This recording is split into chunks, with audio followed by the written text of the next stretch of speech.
आज आपके साथ कैलाश सत्यार्थी जी के जीवन के कुछ रोचक प्रसंग शेयर कर रही हूँ। जी हाँ, शांति नोबेल पुरस्कार से सम्मानित श्री कैलाश सत्यार्थी। कैलाश सत्यार्थी जी के बचपन बचाओ आंदोलन के बारे में तो शायद आपने सुना ही होगा।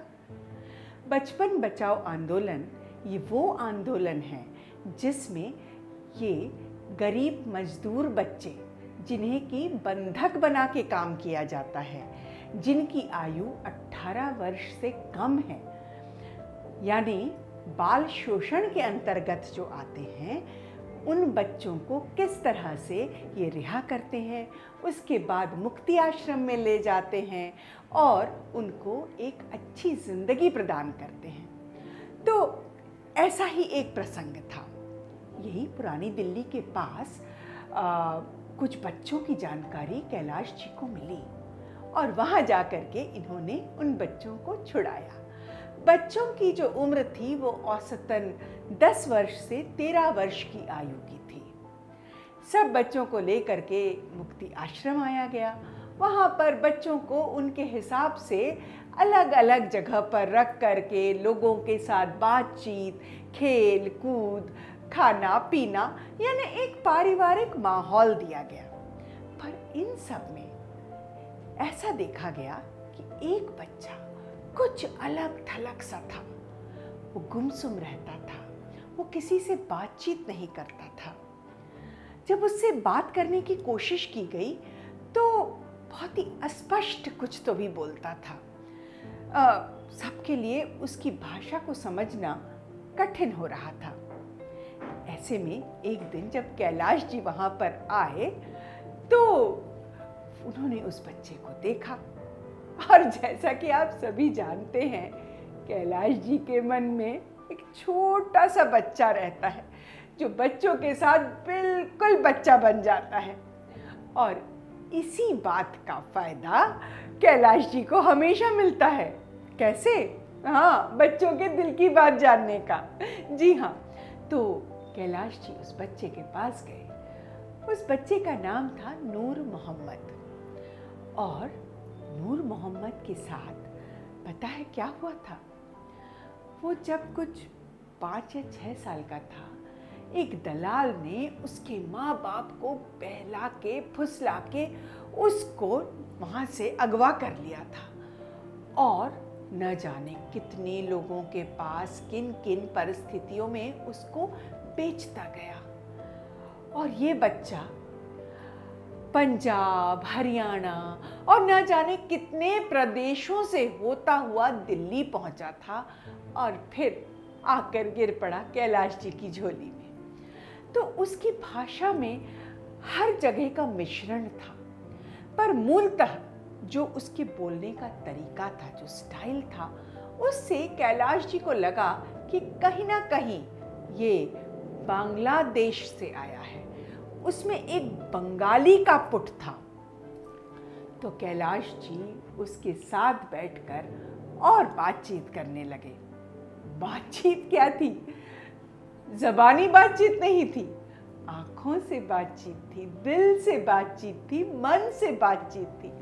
ऐसा लगता था मानो दो बच्चे एक दूसरे से न जाने कितनी दिल की बातें कह रहे हैं बिना किसी शब्द के। और यही तो है दिल से दिल की राह। और इसी दिल से दिल की राह से पता चला कैलाश जी को कि कहीं ना कहीं ये बांग्लादेश से है।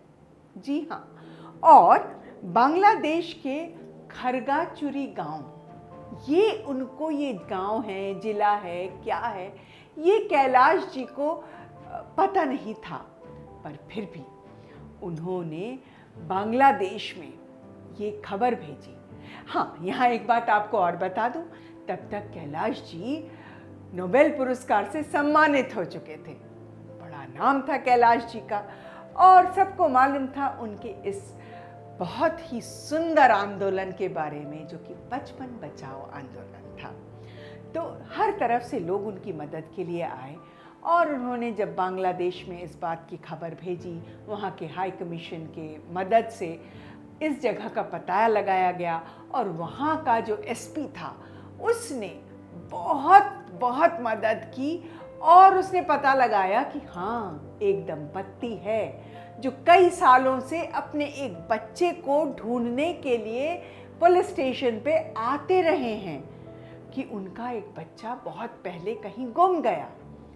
बस उस छोटी सी लीक को पकड़कर कैलाश जी ने इस बच्चे की फोटो वहां भेजी और उस फोटो को जब दिखाया गया तो माँ बाप ने कहा कि हाँ, यही हमारा नूर मोहम्मद है। बस फिर क्या था, लग गए कैलाश जी अपने मिशन पे। जी हाँ, वो मिशन बच्चे को उसके माँ बाप से मिलाने के लिए। और कुछ ही महीनों में ईद पड़ने वाली थी, तो कैलाश जी ने सोचा इस ईद पर नूर मोहम्मद को क्या ईदी दी जाए। अरे, अपने माँ बाप से मिलने से ज्यादा बड़ी ईदी उस बच्चे के लिए क्या हो सकती थी। तो चारों तरफ से मदद की गुहार लगाई गई, सब तरफ से पुलिस फोर्स लग गई। अब भाई एक देश से दूसरे देश बच्चे का भेजना बहुत आसान प्रक्रिया तो थी नहीं। दो देश थे, एक देश से दूसरे देश में एक बच्चे को भेजना, फिर भी कैलाश जी के लिए सब कुछ संभव था। उन्होंने पूरी तैयारी की और आपको पता है, जब नूर मोहम्मद अपने घर पहुंचा तो माँ बाप की आंखें तो भर ही आईं। अपने कलेजे के टुकड़े को अपने सीने से लगाकर जो आंसू उनकी आंखों से बहे हैं, वो पूरा परिवार था, गांव था, सब रो रहे थे, खुशी से रो रहे थे। उनका बिछड़ा बच्चा मिल गया था। और यही नहीं, सीमा पर तैनात दोनों ओर के जवान भी उसी तरह रो रहे थे और खुशी मना रहे थे कि हाँ, आज के दिन एक बच्चा इतने सालों से जो बिछुड़ गया था अपने माँ बाप से मिला। इससे बड़ी ईद और क्या हो सकती है, बताइए, है ना।